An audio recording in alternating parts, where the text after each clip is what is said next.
CCC in Gujarat, Unit 7.4.1 sending email. Topics છે document email દ્વારા મોકલવું, ટિપ્સ અને નિષ્કર્ષ. ઇન્ટ્રોડક્શન. આધુનિક ઈમેલ સિસ્ટમમાં અનેક એડવાન્સ્ડ ફીચર્સ ઉપલબ્ધ છે જે ઈમેલ્સના પ્રબંધનને વધુ અસરકારક અને સુવિધાજનક બનાવે છે. એડવાન્સ્ડ ફીચર્સમાં ફિલ્ટર અને લેબલ્સનો ઉપયોગ જે ઈમેલને સર્ચ કરવામાં મદદ કરે છે.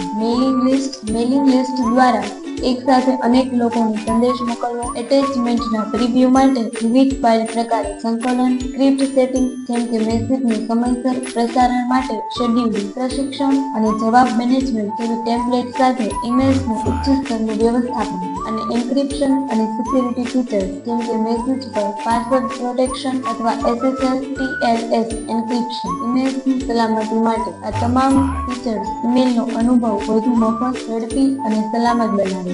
ડોક્યુમેન્ટ ઈમેલ દ્વારા મોકલવો. ડોક્યુમેન્ટ ઈમેલ દ્વારા મોકલવો એ એક સરળ અને ઝડપી પ્રક્રિયા છે. તમે સરળતાથી કોઈપણ ડોક્યુમેન્ટ જેમ કે વર્ડ ફાઇલ, એક્સેલ, PDF અથવા કોઈ બીજું ફોર્મેટ તમારા ઈમેલ બોક્સથી એટેચ કરી મોકલી શકો છો. આ પ્રક્રિયા નીચે મુજબ છે. 1. ઈમેલ ક્લાયન્ટ ખોલો. જીમેલ, આઉટલુક, યાહૂ અથવા તમારા પસંદગીના ઈમેલ ક્લાયન્ટમાં લોગિન કરો. 2.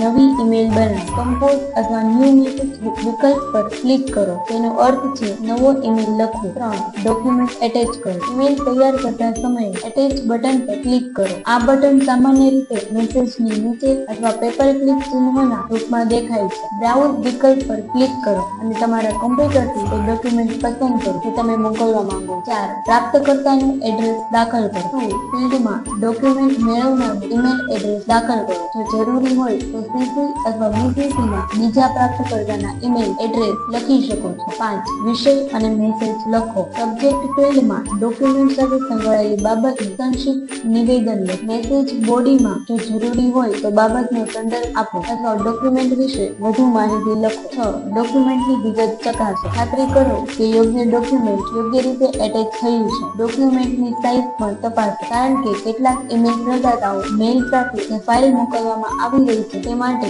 મર્યાદા રાખે છે. 7. ઈમેલ મોકલો. બધું તૈયાર થયા પછી સેન્ડ બટન પર ક્લિક કરો. તમારા ડોક્યુમેન્ટ સાથે ઈમેલ હવે મોકલવામાં આવશે. ફાઇલના કદ પર ધ્યાન આપો. જો તમારો ડોક્યુમેન્ટ બહુ મોટો છે 25 MB થી વધુ તો તમે તેને JIF ફાઇલમાં કમ્પ્રેસ કરી અથવા ક્લાઉડ સ્ટોરેજ પર અપલોડ કરીને લિંક શેર કરી શકો છો. વિશ્વસનીય ફોર્મેટ. જ્યારે તમે ડોક્યુમેન્ટ મોકલતા હો તો તેને PDF અથવા વર્ડ જેવા પ્રચલિત અને સ્વીકૃત ફોર્મેટમાં મોકલવું યોગ્ય રહે છે જેથી પ્રાપ્તકર્તા તેને સરળતાથી ખોલી શકે. એટેચમેન્ટ્સ પર ધ્યાન આપો. મલ્ટિપલ એટેચમેન્ટ્સ માટે દરેક ફાઇલનું નામ અને સામગ્રી તપાસો. અજાણ્યા એડ્રેસને ફાઇલ મોકલતા પહેલા ખાતરી કરો કે તે વાસ્તવિક મેસેજ માટે જરૂરી છે. નિષ્કર્ષ. ડોક્યુમેન્ટને ઈમેલ દ્વારા મોકલવાનો કાર્યક્રમ સરળ છે. તમે પાવરફુલ રીતે ફાઇલ મોકલી શકો છો જ્યારે તમારે ડોક્યુમેન્ટની વિગત અને કદનું ધ્યાન રાખવું પડે છે. Thank you.